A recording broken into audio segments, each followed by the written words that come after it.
आखिरी इतवार के मौका पर, क्योंकि पिछले संडे भी हमने खुदा के कलाम में से बरकत के बारे में सीखा था, शुक्रगुजारी और बरकत। आज हम सीखेंगे इलाही बरकत। इलाही कहते हैं खुदा। लफ्ज़ जो इलाही है इसके मायने होते हैं खुदा की, और बरकत जो लफ्ज़ बाइबल में इस्तेमाल हुआ है इंग्लिश में हम ब्लेसिंग कहते हैं। ब्लेसिंग जो लफ्ज़ इंग्लिश में ज़ुबान के अंदर इस्तेमाल किया जाता है, इसके दो पहलू हैं। बरकत के मायने जब आप फरूजुल लुगात देखेंगे तो उसमें आपको मिलेगा कि कसरत, किसी चीज़ की कसरत हो जाती है, फरावानी, खुशहाली, तरक्की, ऐसे अल्फाज जो है ये बरकत के लिए कहे गए हैं। लेकिन बाइबल की रूह से अगर आप देखेंगे तो बरकत के माने हैं खुदा की तरफ से कोई नेमत मिलना।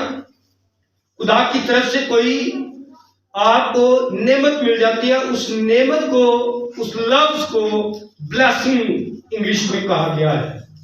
और जब हम इन अल्फाज की तह तक पहुंचते हैं तो फिर हमें समझ आती है जिसका सादा सा मतलब, या उर्दू जबान में हम इसका तर्जुमा कर सकते हैं कि ये ब्लेसिंग क्या होती है। इस ब्लेसिंग का मतलब है कि जब खुदा हमसे खुश होता है, जब किसी इंसान से खुदा खुश होता है तो उसको गिफ्ट देता है, खुदा उसे अजर देता है, और उस खुशी और अजर को ब्लेसिंग कहा जाता है, नेमत कहा जाता है, खुदा की रहमत और फज़ल जो है वो कहा जाता है। और एक लफ्ज ब्लेसिंग का खुदा का फजल भी है। अब ये फजल क्या होता है, ये भी दोनों मिलते जुलते मायने हैं। जब हम कहते हैं खुदा का बड़ा फजल है, जब आप किसी से दुआ सलाम लेते हैं तो आप कहते हैं खुदा का बड़ा शुक्र है, खुदा का, कभी कभी कहते हैं कि खुदा का बड़ा फजल है। इसका मतलब खुदा आपसे खुश है, इसका मतलब है खुदा की तरफ से आपको हमायत हासिल है, खुदा की तरफ से आपको इख्तियार हासिल है, खुदा की तरफ से आपको ये बरकत है कि आप उसकी कसरत की बनाई हुई चीजों में शामिल हो सकते हैं। तो मैंने बताया इलाही का मतलब क्या है, खुदा की, और बरकत के मायने क्या है, कसरत, चीजों की कसरत होना।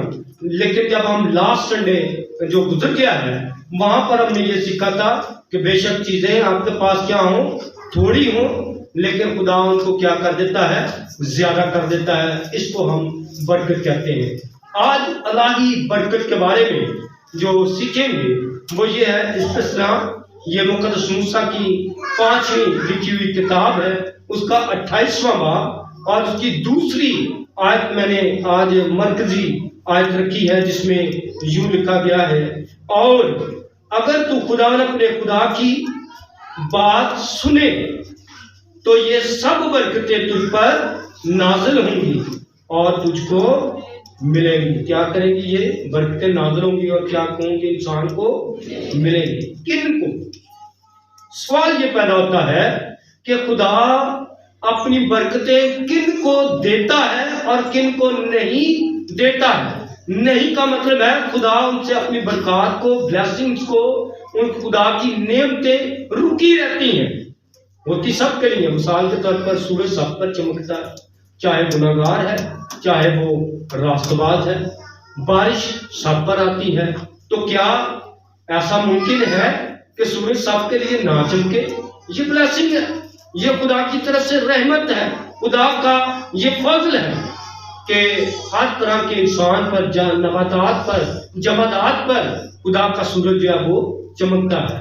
लेकिन कुछ खास बातें, कुछ खास है जो यहाँ पर खुदा का बंदा मुकद्दस मूसा लिखता है, और ये लिखता है, अगर तू खुदा अपने खुदा की क्या करे, बात सुने। किनको मिलेगी बरकत, किनको मिलेगी, किनको ये खुशनसीबी हासिल होगी, किनको ये ब्लेसिंग मिल जाती है, जो खुदा की बात सुनते हैं, जो खुदा की बात सुनते हैं। पहले नंबर पर क्या है, खुदा की बात को सुनना।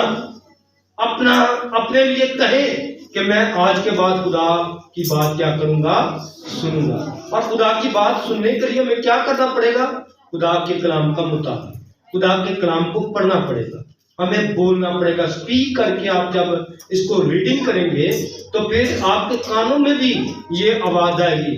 तो जब आप मुकाशवा पहला भाग उसकी तीसरी आयत जल्दी से निकाल कर कोई मदद कर दे, पढ़ दे, तो खुदा का कलाम सुनने से हमें क्या मिलता है, खुदा के कलाम को पढ़ने से यहाँ पर रखा गया है, यहाँ पर जिक्र किया गया है, जो खुदा की बात सुने वो क्या करेगा, उस पर बरकत नाज़िल होगी और उसे बरकत मिलेगी। जब मुकाशवा पहला बाब और उसकी तीसरी आयत को पढ़ेंगे तो ये आयत बड़ी मशहूर है, ये हम अक्सर पढ़ते भी हैं, सुनते भी हैं। अगर किसी ने मुकाशवा पहला बाब उसकी तीसरी आयत को निकाल लिया, नए अहदनामा में है, तो वहां पर आपको ये अंदाजा हो जाएगा कि मुझे कितनी हर रोज खुदा जो है वो बरकत देता है। हम जायजा ले सकते हैं, हम अपने आप को समझ सकते हैं कि खुदा हमें किस कदर बरकत देना चाहता है और बरकत लेने का राज क्या है। आज हम इस पर भी गौर करेंगे। 4 बड़ी बातें हैं जो मैं बयान करूंगा कि हम बरकत किस तरह से ले सकते हैं और किन को खुदा बरकत देने में खुशी महसूस करता है। खुदा ये चाहता है कि उन लोगों को बरकत मिले और वो बरकत पाकर खुदा की क्या कर सके, शुक्रगुजारी कर सके। तो मुकाशवा पहला बाब उसकी तीसरी आयत है, जल्दी से कोई पढ़ दे। हिना पढ़ने लगी, हिना स्लीप पढ़ेगी। कुरान मुकद्दस में लिखा है, नबूवत की किताब का पढ़ने वाला, नबूवत की ये किताब और उसके सुनने वाला और जो कुछ इसमें लिखा है उस पर अमल करने वाले मुबारक हैं, क्योंकि वक्त नजदीक है। आमीन आमीन। लेकिन नबूवत की ये किताब, इसका पढ़ने वाला और फिर क्या आगे लिखा है, सुनने वाला। क्या करने वाला, पढ़ने वाला और सुनने वाला क्या होगा, और अमल करने वाला क्या पाएगा, मुबारक होगा, बरकत पाएगा। याद रखें, जिन अशखास पर बरकत खुदा की नाज़िल होती है, जिनको खुदा बरकत देता है, नेमत देता है, ब्लेसिंग देता है, उनके बारे में जो लफ्ज उनकी इज्जत के लिए इस्तेमाल किए गए हैं, उनके लिए कहा गया है तू मुबारक होगा। क्या लफ्ज इस्तेमाल किया गया है, तू मुबारक होगा। फिर ऐसे लोगों के लिए जिनको बरकत मिलती है, खुदा से खुश होता है, उनकी लाइफ से खुश होता है, उनके लिए ये कहा तू इकबालमंद होगा। क्या कहा, तू इकबालमंद होगा। फिर खुदा ने जिनको बरकत दी, जिनको ब्लेसिंग दी, उनको ये भी कहा कि तू खुशहाल होगा। अयूब को देख, उसके बारे में कहा तू खुशहाल होगा। मेरे बुजुर्ग, जिनको बरकत मिलती है उनके लिए खुदा ने अलग अलग अल्फाज का इस्तेमाल भी किया। इकबालमंद होगा, तू खुश नसीब होगा, खुशहाल होगा, और फिर ये कहा तू मुबारक होगा। सुनने वालों को क्या मिलेगी, बरकत मिलेगी। नंबर 2, किन को बरकत मिलेगी, जो खुदा से डरते हैं, जो खुदा का डर और खौफ अपनी जिंदगी में रखते हैं, उनको क्या मिलेगी, बरकत मिलेगी। ज़बूर 128 उसकी 4थी आयत को पढ़िए, वहां पर लिखा जो खुदा से डरते हैं ऐसी बरकत उन्हीं को मिलती है। क्या लिखा है, ऐसी बरकत उन्हीं को मिलती है जो खुदा का डर रखते हैं, जो खुदा से डरते हैं। ये अल्फाज ज़बूर 128 में आपको पढ़ने को मिलेंगे।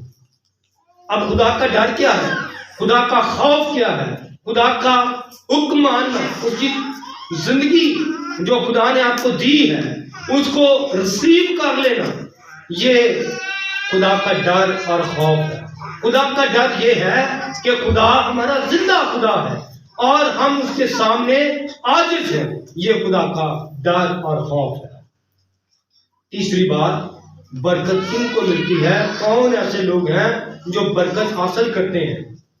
जब इस तरह आप 23वां बाब पढ़ते हैं, ये भी बड़ी पॉपुलर है, ये भी वर्ड जो है बड़ी एडमायर की जाती है और तकरीबन इस पर तमाम कौमें जो है वो इत्तफाक करती हैं, तमाम कबीले इत्तफाक करते हैं, तमाम कबीले और उम्मतें इस आयत पर मुत्तफिक हैं।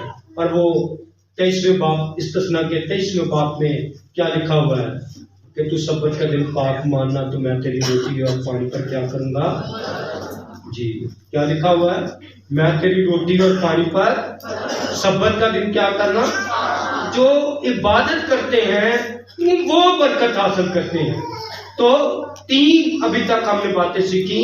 जो खुदा का कलाम सुनते हैं उनको क्या मिलती है, बरकत मिलती है। जो खुदा का डर रखते हैं उनको क्या मिलती है, खुदा की बरकत मिलती है। और फिर जो खुदा की इबादत करते हैं उनको क्या मिलती है, बरकत मिलती है। मैं तेरी रोटी और पानी पर क्या करूंगा, बरकत दूंगा। मेरे तो ये रोटी कहाँ से आती है, ये पानी कहाँ से मिलता है। जब आप जायजा लेंगे तो जमीन वो सोर्स है, जमीन वो सबसे बड़ा जरिया है जहां से आपको रोटी मिलती है। और इसी जमीन पर गोश्त भी मिलता है जो इंसान की प्रोटीन के लिए है, दालें हैं, नबातात हैं, जमादात हैं, अमानात हैं जो इंसान की बॉडी के लिए, इंसान की जिंदगी के लिए कुव्वत पैदा कर देते हैं। और ज़बूर 91 में लिखा है 70 बरस या कुव्वत हो तो कितने बरस इंसान जीता रहेगा, 80 बरस। 80 बरस तक इंसान इन्हीं वसाइल से, जब तक वो जिंदा रहता है, खुदा ने जो कुछ इस दुनिया में बनाया है उन्हीं वसाइल से खुदा क्या करता है, इंसान को कुव्वत देता है। जब आप खाना खाते हैं तो ये खुराक इंसान को कुव्वत बख्शती है और हम अपनी कुव्वत का इस्तेमाल खुदा के कामों में करते हैं तो हमें बरकत मिलती है। अगर हम ये खुदा के कामों में इस्तेमाल नहीं करते तो फिर हमें बरकत नहीं मिलती, वो बरकत रुक जाती है। इस तरह 28वां बाब अगर सारा पढ़ेंगे तो जो बरकत से महरूम रह जाते हैं, जिनके पास बरकत नहीं रहती है, जो बरकत से पीछे रह जाते हैं, उनको बरकत जिनको नहीं मिलती, उल्ट इसका मतलब ये होगा वो लानत के फरजंद बन जाते हैं, लानत उन पर ठहरती है। यानी वो बरकत से पीछे रह गए, बरकत उनके लिए रुक गई। जिन लोगों के लिए बरकत रुक जाती है उनकी पूरी तफसील यहाँ पर लिखी है। बीमारी उनके घर में होगी, वो खुद बीमार रहेंगे, वो कमा कर लाएंगे, लेकिन क्या होगा, उनको नसीब नहीं होगा। वो शेर तो होंगे लेकिन उनकी शेर की जाती रहेगी। लिखा वो अपनी जो कमाई है वो अपनी जेब में डालेगा, पॉकेट में डालेगा, लेकिन खुदा क्या करेगा, उसकी जेब में सुराख कर देगा। उसकी जैसे जैसे आमदन आती जाएगी वो एकदम से उसकी खर्च होती जाएगी। ये कलाम मलाकी 3रा बाब पढ़े, वहां पर इस बात को बयान किया गया है। मेरे तो 4थी बात, जो खुदा की फरमाबरदारी करते हैं, रास्तबाज रहते हैं, खुदा की ताबेदारी करते हैं, उनके बारे में लिखा है कि वो बरकत हासिल करेंगे। और फरमाबरदारी किस बात में है कि यहाँ पर लिखा है, खुदा के कलाम में पहली आयत में लिखा है, और अगर तू खुदा अपने खुदा की बात को जान पहचानी से मानकर उसके उन सब हुक्मों पर जो आज के दिन मैं देता हूँ अमल करे तो खुदा क्या करेगा, तुझे बरकत देगा। जान पहचानी कहते हैं अगर इस मायने को कि अगर कोई काम करने को दिल ना भी करता, कभी कभार सुबह उठकर दुआ करने को दिल नहीं करता, रजाई नहीं छू, सर्द मौसम आ गया, बेशुमार काम जेब में आ जाते हैं कि मैंने ये काम करना है, तो फिर आप क्या करते हैं कि अपने कामों को अहमियत दे देते हैं, लेकिन खुदा से जो मुलाकात है वो छोड़ देते हैं। जान पहचानी ये है कि अपने सारे अहम काम छोड़कर, अपने सारे जरूरी काम छोड़कर आप खुदा को राजी करें, खुदा को खुश करें, खुदा की दुआ करें, खुदा के हजूर आए, तो ये जान पहचानी। जो काम करने को दिल ना करे वो आप खुदा के लिए काम करते हैं, उसको जान पहचानी कहते हैं। तो खुदा का बंदा मुकद्दस मूसा फरमाबरदारी के बारे में बयान करता है कि अगर तू जान पहचानी से खुदा के सब हुक्मों को, एक को नहीं, दो को नहीं, तीन को नहीं, बल्कि लिखा सब हुक्मों पर अमल करे तो खुदा तुझे क्या करेगा, बरकत देगा। हम समझते हैं कि बड़ी आसान है बरकत लेना।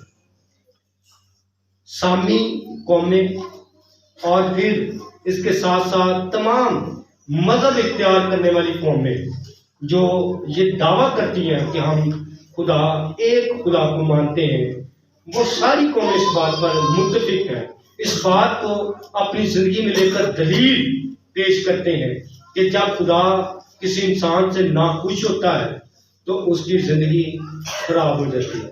बीमारी, कमजोरी, गुर्बत, लानत उस घर में आ जाती है।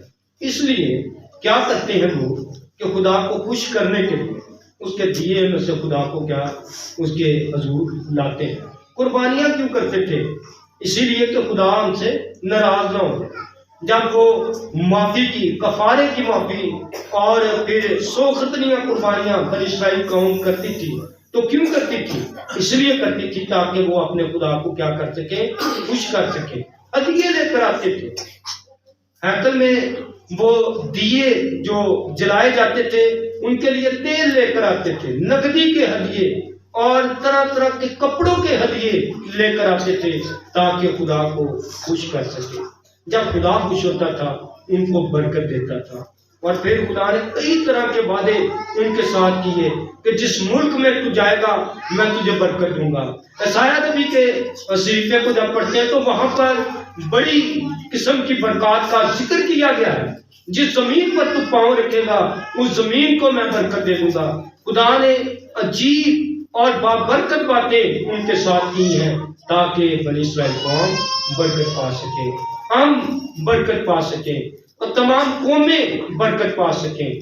मेरे तो 4 बातें हैं जिन पर अमल करने से हम बरकत पाते हैं। खुदा के कलाम को सुनने से, यहाँ पर लिखा है जो खुदा के कलाम की बात को सुने, अगर तू खुदा की बात सुने तो क्या मिलेगी? तुझको बरकत मिलेगी। उसकी इबादत करने से हमें क्या मिलेगी?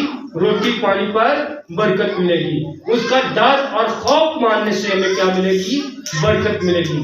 और उसकी ताबियादारी, फरमाबरदारी करने से हमें बरकत मिलेगी। मेरे दिल इसके साथ साथ ये भी सवाल पैदा होता है कि ये बरकत कितनी देर तक रहती है। कभी कभी कहते हैं, सोचते हैं कि जी मैं बड़ी दुआ करता, मुझे जो मौजात की बरकत मिली थी। अब ये बरकत कहाँ तक रुकी रहेगी? ये अनलिमिटेड होती है या लिमिटेड होती है? बरकत कितनी देर तक हमारे पास रहती है? तो ये बड़ा कॉमन क्वेश्चन है, ये बड़ा अहम क्वेश्चन है कि हम खुदा से जब बरकत पाते हैं तो क्या वो सिर्फ संडे वाले दिन ही होती है या फिर और ज्यादा दिनों के लिए भी बरकत रहती है? तो इसकी भी इस्लाम मुक़द्दस ने बड़ी वजाहत और तफसील बयान की है कि ये बरकत कैसे रहती है। मेरे तो मुक़द्दस अब्राहम को जब पढ़ते हैं, उसकी लाइफ को पढ़ते हैं, तो खुदा जब उससे मुखातिब हुआ तो उसने कहा अपने बाप के घर को छोड़, नातेदारों को छोड़ और मुल्क कनान में चला जा। मैं तुझे क्या करूंगा? बरकत दूंगा। और ये बरकत जो खुदा ने उसके साथ वादे किए और कहा मैं तेरी औलाद को दूंगा। तब अब्राहम की कोई औलाद नहीं थी, तब अब्राहम के पास कोई ऐसा जवाब भी नहीं था कि वो खुश होता कि हाँ ये मेरी औलाद को भी खुदा बरकत दे रहा है, मैं खुश हूँ। लेकिन उसके पास औलाद नहीं थी, लेकिन खुदा ने उसे कहा मैं तुझसे कौमें पैदा करूंगा, मैं तुझसे नस्लों को बरकत दूंगा, मैं तेरा खुदा हूं। और ये आदम अब्राहम से लेकर इसहाक तक ये बरकत जाती है। इसहाक को बरकत दी खुदा ने। इसहाक एक ऐसा बच्चा है जो अपने बाप की, माँ की बड़ी इज्जत करता है। इसके साथ दूसरी मिसाल आप कलाम पाक में से समझ पाएंगे। जब हम मुक़द्दस दाऊद के बारे में पढ़ते हैं तो वो खुदा का बड़ा अच्छा सिंगर था, वो गीत गाया करता था, खुदा की हम्द किया करता था। हम इसीलिए आज बड़े ज़बूर गाते हैं, मज़ामीर उसके लिखे हुए हैं, वो खुदा की शान के बारे में जिक्र करते हैं, खुदा की सताइश के बारे में जिक्र करते हैं। तो मुक़द्दस दाऊद को खुदा ने बरकत दी और ये बरकत ये दी कि वो बादशाह मुकर्रर हुआ, वो बनी इस्राइल की बरकत के लिए, बनी इस्राइल कौम के लिए वो बादशाह मुकर्रर हो जाता है और फिर ये बरकत उसके बेटे सुलेमान तक जाती है। तो इससे ये पता चला कि जो शख्स बरकत पाता है उसकी औलाद को भी मिलती है बरकत, उसकी औलाद तक जारी रहती है। आगे अगर औलाद उस बरकत को रिसीव करती रहती है, खुदा के ताबे अदा रहती है, जान फशानी करती रहती है, खुदा का डर और खौफ रखती है, तो फिर ये बरकत आगे भी मुंतकिल होती जाती है, उनकी भी आगे नस्ल तक ये बरकत जो है वो ट्रांसफर होती है। इस तरह की मैं बेशुमार मिसालें आपको दे सकता हूँ और यही मिसाल आपको लूका की अंजील उसके 24वें बाब में भी नजर आएगी। आए हम एक दफा इस हवाले को भी देखें, लूका की अंजील उसका 24वां बाब। जब हम यहाँ पर पढ़ते हैं तो यहाँ पर खुदा का कलाम हमें बयान करता है कि खुदा यीशु मसीह ने जिस तरह से अब्राहम को बरकत मिली, इसहाक को बरकत मिली, याकूब के बेटों को बरकत मिली, इसी तरह से दाऊद को और उसके बच्चों को बरकत मिली। खुदावन यीशु मसीह ने इसी तरह के निज़ाम को कायम रखते हुए खुदावन यीशु मसीह ने अपने शागिर्दों को बरकत दी। मेरे जो जब आप लूका की अंजील उसका 24वां बाब पढ़ेंगे तो यहाँ पर आखिरी वक्त जब शागिर्द इकट्ठे थे, आसमान पर जाने वाले थे, खुदा यीशु मसीह और उनको खुदा यीशु मसीह ने बरकत दी और वो बरकत ये थी। जब हम 50वीं 49वीं और 50वीं आयत पढ़ते हैं तो यहाँ पर लिखा हुआ है, और देखो जिसका मेरे बाप ने वादा किया है मैं उसको तुम पर नाज़िल करूंगा, लेकिन जब तक हाल में बाला से तुमको कुव्वत का लिबास ना मिले इस शहर में ठहरे रहो। फिर वो उन्हें बैतनिया के सामने तक बाहर ले गया और अपने हाथ उठाकर उन्हें बरकत दी। किनको? शागिर्दों को। हम यीशु मसीह के क्या है? शागिर्द हैं। यीशु मसीह के क्या है? पैरोकार हैं। हमें भी ये बरकत उसने दी है। लिखा उसने हाथ उठाकर उन्हें बरकत दी। जब वो उन्हें बरकत दे रहा था, सुनिएगा, जब वो उन्हें बरकत दे रहा था तो ऐसा हुआ कि उनसे जुदा हो गया और आसमान पर उठाया गया और वो उसको सजदा करके बड़ी खुशी से यरूशलेम को लौट गए और हर वक्त हैकल में हाजिर होकर खुदा की हम्द किया करते थे। आमीन। मेरे लोग, जब उन्हें बरकत मिली, यीशु मसीह ने उनको बरकत दी, तो लिखा है कि वो आसमान पर, यानी यीशु मसीह आसमान पर क्या किए? उठा लिए थे, उनसे जुदा हो गए।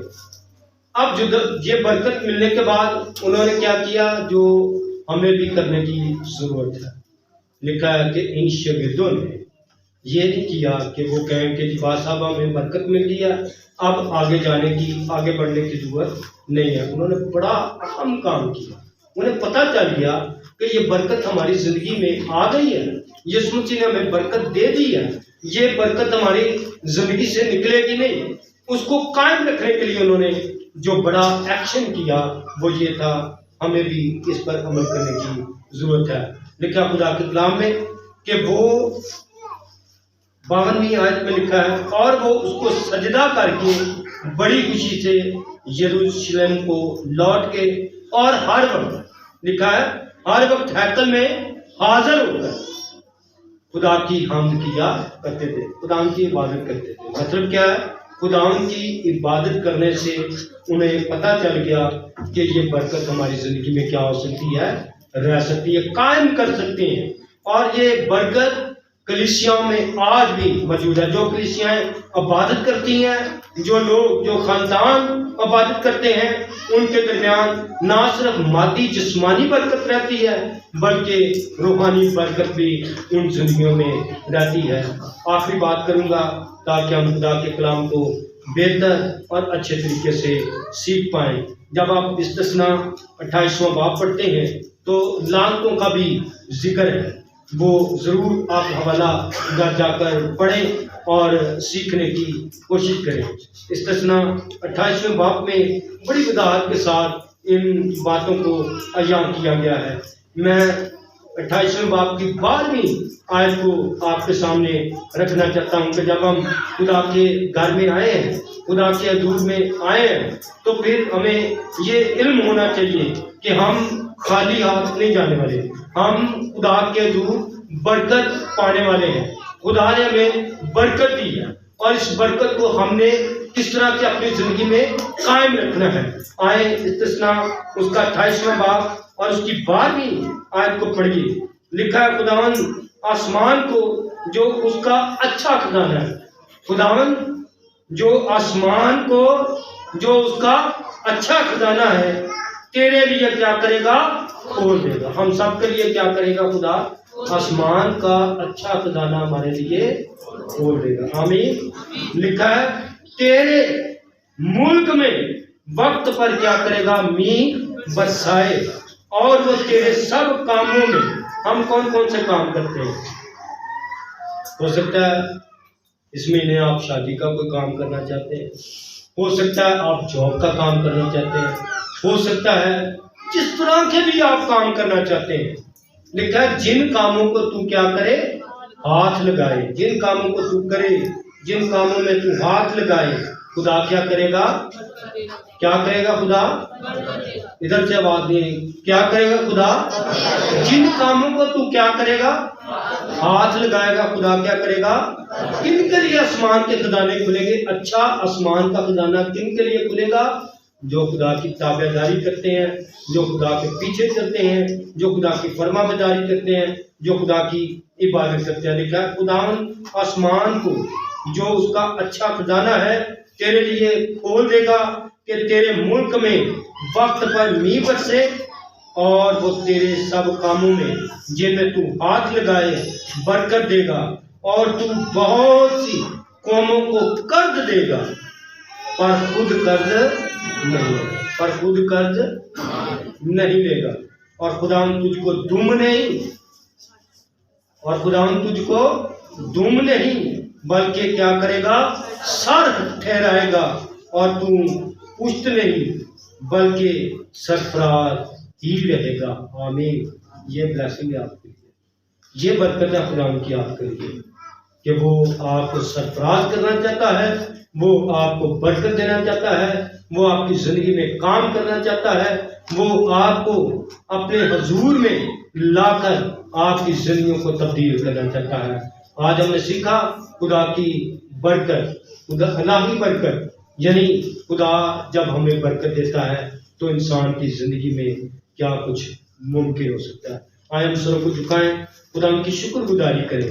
जो बरकत, जो समझ खुदा के कलाम में से आपने हासिल की है, आज उन जिंदगियों के लिए, अपने हाथ से किए गए कामों के लिए अगर आप हाथ लगाते हैं किसी काम को, वो काम कवर होने की बजाय आपके काम में दुश्वारियां, मुश्किलात आती हैं, तो आज यकीन जानिए खुदा ने आपसे मुखातिब है। खुदा का कलाम आपको सरफराजी देना चाहता है, खुदावन आपको बरकत देना चाहता है, खुदावन आपकी जिंदगी में अजीब और बड़े काम करना चाहता है। तो आइए अपने लिए दुआ कीजिए, थोड़ी देर के लिए इन बातों पर जरूर गौर करें। और क्या गौर करें कि मैं जिस काम को करता हूं क्या वो काम मुकम्मल हो पाता है?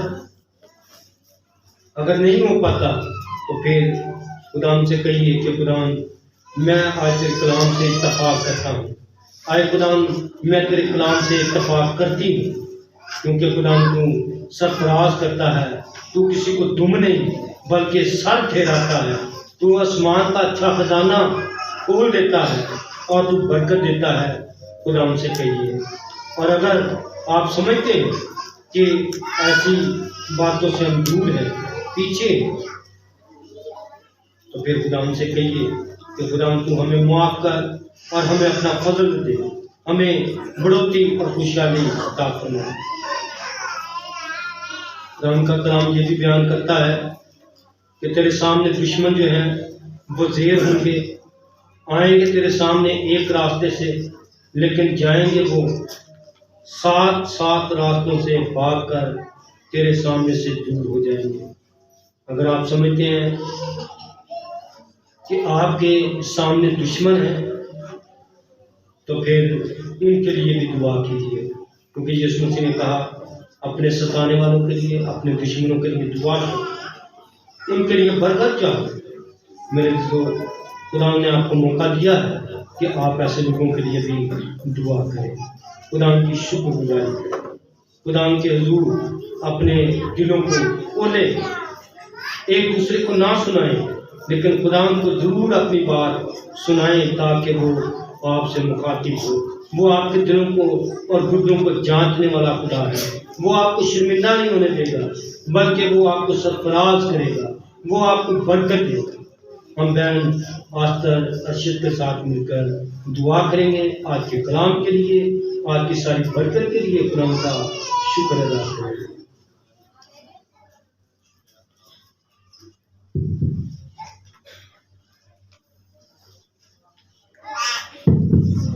सब सर झुकें, खुदा के जो दुआ करें, अपने लिए दुआ कीजिए, अपने अजीजों के लिए दुआ कीजिए।